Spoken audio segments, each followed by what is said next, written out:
Бол. Мен 20 азаматтарға қайын көк пара аламыз деп жатырмын. Қараңыздаршы мына. Алла елдің ынтымағын берсін. Ынтымағы бар жерге бақ пен дәулет өзі келеді деген. Бәрекелді міне. Төменгі мәреге Мақтарал ауданынан келген Айтулы Атбегі Алғи Жамалхан көкеміздің аты менен. Аттың аты балықшы, рибак.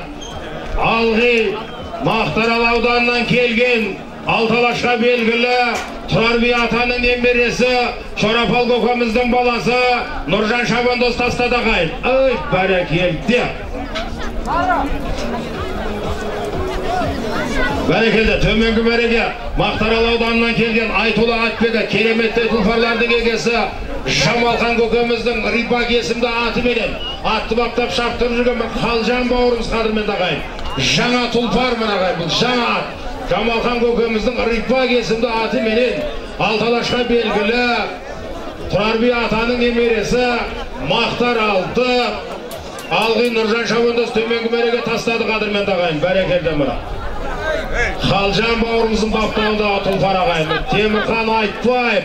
Көкпар жерде жатады. Шабылмайды, көкпар жерде жатады. Еңкейме, көкпар жерде жатады. Еңкейме. Қасқыр деген 10 миллион баға жаңаты. Құлшығаш Бауыржанның Қасқыр деген 10 миллион. Жоғарғы мәреге Айтулы Атбегі Құлшығаш Бауыржан мырзаның 10 миллион теңгеге алынған жаңа Қасқыр есімді аты менен Темірхан Айтбаев Қошқар. Бәрекелді. Бөлек Қошқарсың. Қошқар міне.